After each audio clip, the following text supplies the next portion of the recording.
देहरादून में राज्य में व्यावसायिक एलपीजी सिलेंडरों की बढ़ती हुई मांग और आपूर्ति संतुलन को ध्यान में रखते हुए पूर्व में निर्धारित एसओपी को अतिक्रमित करते हुए नई संशोधन एसओपी लागू कर दी गई है। सचिव खाद्य एवं नागरिक आपूर्ति आनंद स्वरूप ने बताया कि राज्य द्वारा पीएनजी को बढ़ावा देने की दिशा में किए गए प्रयासों के फलस्वरूप उत्तराखंड को व्यावसायिक एलपीजी हेतु अतिरिक्त 6% कोटा प्राप्त हुआ है, जबकि 20% कोटा केंद्र सरकार द्वारा पूर्व में प्रदान किया गया था। इस प्रकार पूर्व निर्धारित 40% के कोटे में वृद्धि करते हुए अब कुल 66% कोटे के आधार पर नई व्यवस्था लागू की गई है। आपको बता दें कि पूर्व में 40% कोटे के अनुसार एसओपी निर्धारित की गई थी।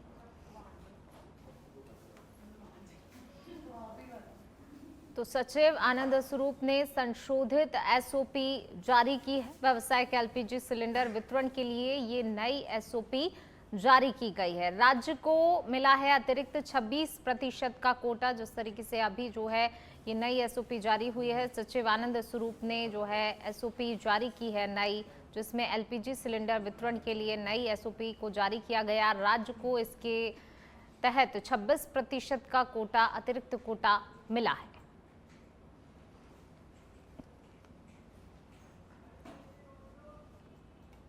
अभी जो भी हमारे आश्रम, धर्मशाला, होटल स्टेशन, व्यापार मंडल, इन लोगों के प्रतिनिधियों के साथ काफ़ी विस्तृत विचार विमर्श हुआ कुंभ 2027 के व्यवस्थाओं के संबंध में।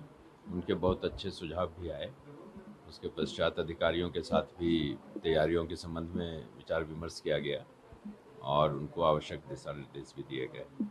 निरीक्षण भी किया गया। हाँ, जो कार्य चल रहे हैं, जो स्वीकृत कार्य हैं, इम्प्लीमेंटेशन के स्टेज पे हैं, उसमें अधिकारियों, कंसर्न अधिकारियों के साथ उनका भी मौका मुआयना किया गया और जहाँ जहाँ जो भी आवश्यक निर्देश थे वो उनको दिए गए कि जिससे गुणवत्ता के साथ और समय के साथ वो कार्य पूर्ण किए जाए। डिटेल्ड अभी जो भी हम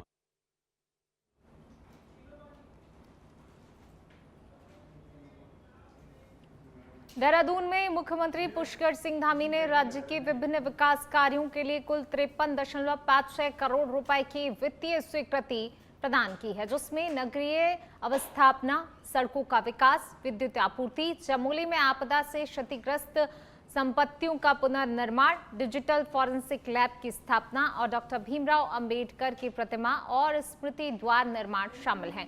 देहरादून सिटी मोबिलिटी प्लान के 6 कार्यों के लिए 33.45 करोड़ रुपए स्वीकृत किए गए हैं।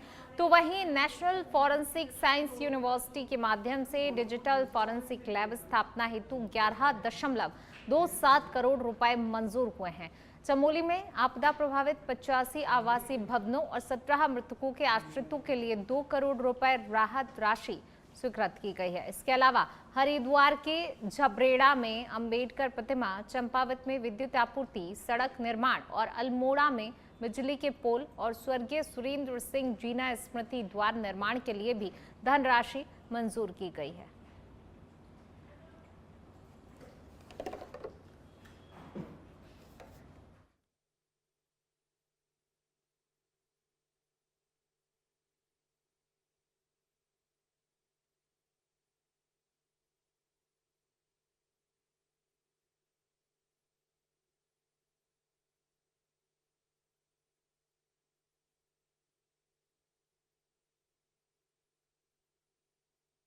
चमोली में जो है यहाँ पर राहत राशि दी गई है। सीएम धामी ने अलग अलग कार्यों के लिए अलग अलग जो है राशि को मंजूरी दी है। मोबिलिटी प्लान के 6 कार्यों के लिए 33 करोड़ से ज्यादा रुपए की स्वीकृति दी गई है। डिजिटल फॉरेंसिक लैब के लिए जो है यहाँ पर करोड़ों की राशि दी गई है। चमोली आपदा राहत हेतु 2 करोड़ रुपए की राशि को स्वीकृति दी गई है और डॉक्टर भीमराव अंबेडकर की प्रतिमा के लिए राशि को यहाँ पर मंजूरी मुख्यमंत्री की तरफ से दी गई है। तो ऐसे कई सारे कार्य, अलग अलग कार्य जिनके लिए मुख्यमंत्री पुष्कर सिंह धामी ने राशि स्वीकृत की है। लोहाघाट में स्वामी विवेकानंद राजकीय स्नातकोत्तर महाविद्यालय में जिला प्रशासन चंपावत के निर्देश पर कौशल विकास एवं सेवा योजन विभाग द्वारा एक दिवसीय रोजगार मेला आयोजित किया गया। मेले का शुभारंभ नगर पालिका अध्यक्ष गोविंद वर्मा ने मां सरस्वती के चित्र पर माल्यार्पण और दीप प्रज्वलन कर किया। हेल्थ केयर, ऑर्गेनिक, सिक्योरिटी समेत 9 प्रतिष्ठित कंपनियों ने भाग लिया, जिसमें कुल 219 युवाओं ने प्रतिभाग किया और 93 अभ्यर्थियों का चयन हुआ, जबकि 58 को साक्षात्कार के अगले चरण के लिए शॉर्ट लिस्ट किया गया। मुख्य विकास अधिकारी डॉक्टर जीएस खाती ने कहा कि रोजगार मेले युवाओं को स्थानीय स्तर पर अवसर प्रदान करने का सशक्त माध्यम है और जिला प्रशासन निजी क्षेत्र में रोजगार बढ़ाने के लिए प्रयासरत है। जिला सेवा योजन अधिकारी आर.के. पंत ने युवाओं के उत्साह की सराहना की, जबकि भाजपा नेता सतीश चंद्र पांडे ने युवाओं से ऐसे अवसरों का अधिकतम लाभ उठाने का आह्वान किया। आयोजन में महाविद्यालय परिवार, कर्मचारियों, छात्र छात्राओं और गणमान्य व्यक्तियों ने भी अपना योगदान दिया।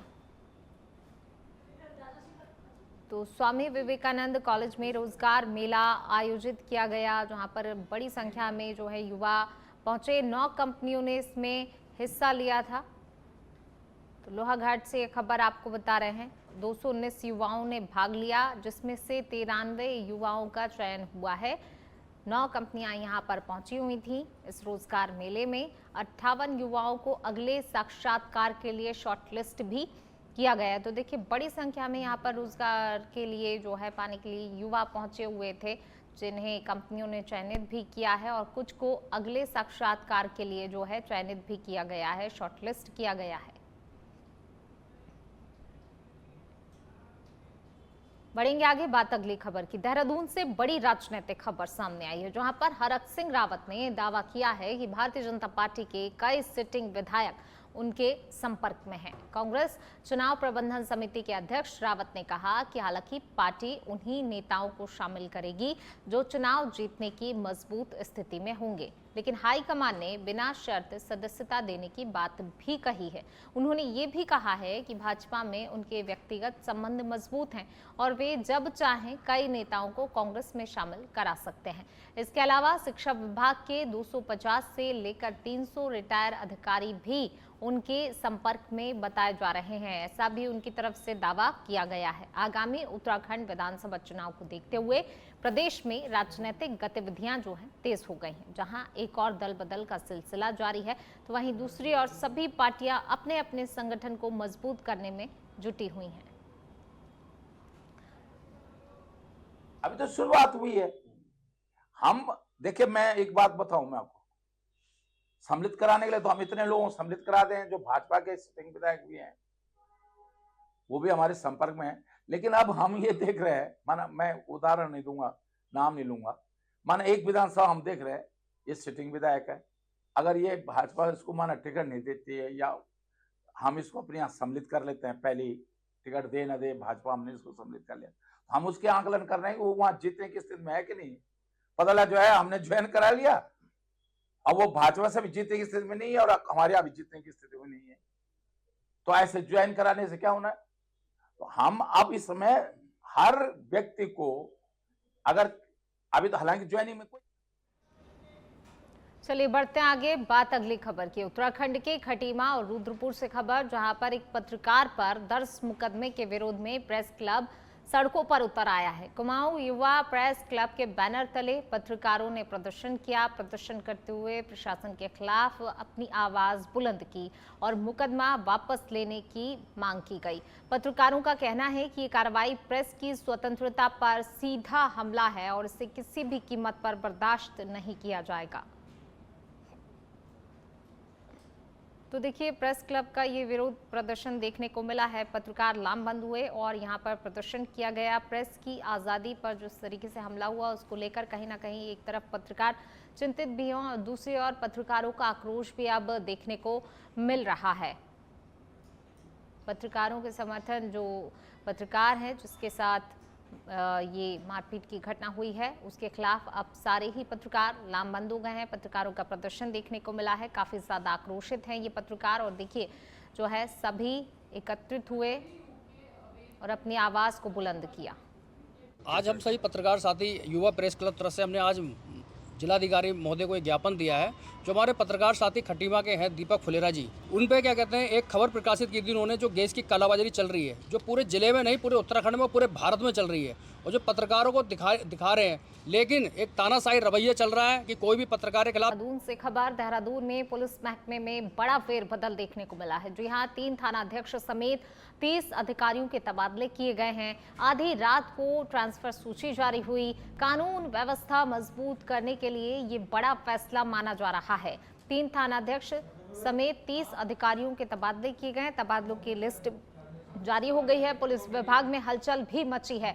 नए अधिकारियों को जल्द कार्यभार भी अब सौंपा जाएगा और इसके लिए निर्देश जारी कर दिए हैं। नए अधिकारियों को जल्द ही कार्यभार संभालने के निर्देश जारी हो गए हैं सूची जारी होने के साथ।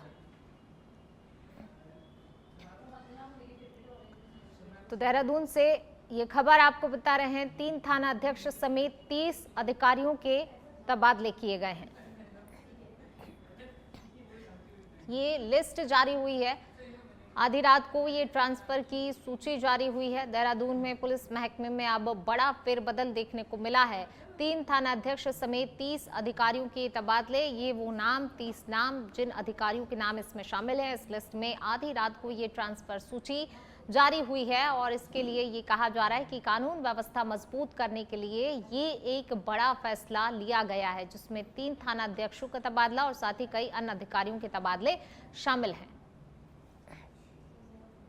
तो आधी रात को ट्रांसफर सूची जारी हुई है। खबरों में आगे बढ़ेंगे। बात अगली खबर की मसूरी से खबर है, जहां पर पूर्व नगर पालिका अध्यक्ष अनुज गुप्ता ने प्रेस वार्ता की। प्रेस वार्ता कर नगर पालिका के फैसलों पर तीखा हमला बोला।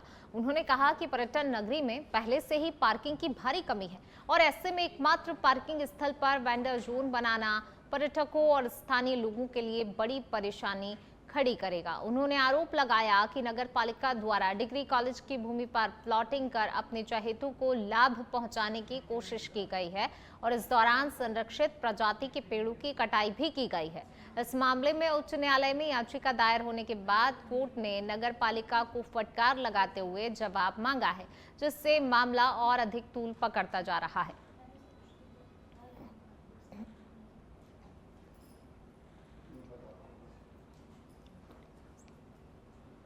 तो पार्किंग पर वेंडर जोन में पूर्व पालिका अध्यक्ष अनुज गुप्ता ने कई सवाल अब उठाए हैं। यहाँ पर मसूरी से खबर आपको बता रहे हैं, पर्यटन सीजन में पार्किंग की समस्या बढ़ेगी। देखिए, पर्यटक आते हैं, बड़ी संख्या में यहाँ पर पहुँचते हैं और ऐसे में वाहनों को खड़े करने की समस्या होती है। अब कहा जा रहा है कि जब पर्यटकों की संख्या बढ़ेगी तो ऐसे में पार्किंग एक बड़ी समस्या है। पार्किंग पर वेंडर जोन बनाने का विरोध यहाँ पर किया गया। पूर्व पालिका अध्यक्ष अनुज गुप्ता ने सवाल उठाए हैं। बढ़ेंगे आगे। उत्तराखंड हाईकोर्ट ने मसूरी नगर पालिका द्वारा बिना वन विभाग की अनुमति के एमपीजी कॉलेज की भूमि पर सड़क और खेल मैदान निर्माण के लिए बांज के पेड़ काटे जाने के मामले में सख्त रुख अपनाया है। जनहित याचिका पर सुनवाई करते हुए कोर्ट ने क्षेत्र में किसी भी प्रकार के पेड़ कटान पर रोक लगा दी है और नगर पालिका, राज्य सरकार और वन विभाग से 4 सप्ताह के भीतर जवाब तलब किया गया है। ये याचिका छात्र संघ अध्यक्ष और पर्यावरण प्रेमी प्रवेश राणा द्वारा दायर की गई थी, जिसमें आरोप लगाया गया कि बिना अनुमति के बहुमूल्य पेड़ों की कटाई की गई है। सुनवाई के दौरान प्रस्तुत साक्ष्यों के आधार पर कोर्ट ने नाराजगी जताते हुए कार्रवाई की मांग की, जिसे याचिकाकर्ता ने युवाओं छात्रों की जीत बताया है। जो हाईकोर्ट हमारे माननीय उच्च न्यायालय इसमें ये मामला पारित किया था और आज ही उसकी सुनवाई जो कि माननीय उच्च न्यायालय, सबसे पहले बहुत बहुत धन्यवाद करता हूँ कैसे उन्होंने मसूरी नगर पालिका अध्यक्षा और पूरे पैनल जो उनका है उसके मुंह पे तमाचा मारते हुए एक जो ने कथन दिया है कि वहां पर जो एमपीजी कॉलेज की भूमि है उस पर आप कैसे अवैध निर्माण कर सकते हैं, कैसे आपने पेड़ काट दिए। तो निश्चित रूप से ये पूरे मसूरी के युवाओं की जीत है, ये सिर्फ प्रवेश राणा की जीत नहीं, पूरे मसूरी की युवाओं की जीत है। और कैसे माननीय उच्च न्यायालय ने हमारी एमपीजी कॉलेज की भूमि को, क्योंकि संरक्षित भूमि है, उसको बचाने का काम किया है। और आगे भी मैं माननीय उच्च न्यायालय का धन्यवाद करता हूँ कि आगे भी आप हमारा साथ ऐसे देते रहेंगे। माननीय न्यायालय के द्वारा जो ऑर्डर्स आए हैं उससे स्पष्ट है कि झूठ कौन बोल रहा है। पहले भी उनके द्वारा माननीय अध्यक्ष द्वारा कहा गया है कि प्रवेश राणा झूठ बोल रहा है, तो अब तो उच्च न्यायालय जी ने बोल दिया है कि प्रवेश राणा सही और माननीय अध्यक्ष बिल्कुल गलत है। तो ये झूठे आरोप है और न्यायालय ने गदरपुर क्षेत्र में जंगलों को आग से बचाने के लिए वन विभाग पूरी तरह से सतर्क हो गया है। टांडा रेंज में इस वर्ष आग की घटनाओं को रोकने के लिए व्यापक तैयारियां की गई हैं। रेंजर रूप नारायण गौतम के अनुसार हर साल जंगलों में आग लगने से वन संपदा और वन्य जीवों को भारी नुकसान होता है, जिसे देखते हुए इस बार पहले से ही फायर लाइन बनाई गई है, कर्मचारियों की ड्यूटी तय की गई है और निगरानी भी बढ़ा दी गई है। उन्होंने बताया कि कई बार लोग मधुमक्खी के छत्ते निकालने के लिए आग का उपयोग करते हैं, जो कि बाद में बड़े खतरे का रूप ले लेती है। वन विभाग ने आम जनता से अपील की है कि जंगलों में आग लगाने से बचें और किसी भी घटना की तुरंत ही सूचना दें, ताकि समय रहते आग पर काबू पाया जा सके। 15 फरवरी से हमारा फायर सीजन शुरू हो गया है और वनों को आग से कैसे बचाया जाए इस संबंध में व्यापक स्तर पर तैयारियां की गई हैं। आप देख रहे होंगे पूरे जो वन मार्ग हैं, वन मोटर मार्ग हैं, इनको चारों तरफ फायर लाइनें काटी गई हैं और पर डे ड्रिल हो रही है। जो पत्तियां गिर रही हैं उसको जलाया जा रहा है। अंदर के जो जंगल हैं जहाँ पर नए प्लांटेशन हुए हैं उसके चारों तरफ फायर लाइन काटी गई हैं, उसको फायर लाइन को सफाई करके उसको जलाया जा रहा है। और सबसे बड़ी बात आपको बता दूँ, इस बार आग को देहरादून से खबर है, आगामी 19 अप्रैल से शुरू होने वाली चारधाम यात्रा से पहले हेली सेवाओं को लेकर सवाल खड़े होने लगे हैं। संभावना जताई जा रही है कि 10 अप्रैल तक हेली सेवा की ऑनलाइन टिकट बुकिंग शुरू हो जाएगी, लेकिन इससे पहले ही व्यवस्थाओं पर विपक्ष ने चिंता जाहिर की है। कांग्रेस प्रदेश प्रवक्ता प्रतिमा सिंह ने यात्रा के दौरान संचालित हेलीकॉप्टर सेवाओं पर गंभीर आरोप लगाए हैं। उन्होंने कहा कि यात्रा के समय हेलीकॉप्टरों की उड़ानें इस तरह संचालित होती हैं जैसे वे कोई सामान्य परिवहन साधन हो, जिससे कि सुरक्षा पर प्रश्न चिन्ह लगते हैं। उनका कहना है कि चारधाम यात्रा के दौरान हेलीकॉप्टर दुर्घटनाओं के मामले भी सामने आते रहे हैं। इसके बावजूद अब तक कोई भी सख्त नियम लागू नहीं किए गए हैं। प्रतिमा सिंह ने ये भी आरोप लगाया कि अधिकतर हेलीकॉप्टर सिंगल इंजन वाले होते हैं, जिससे दुर्घटनाओं का खतरा बढ़ जाता है।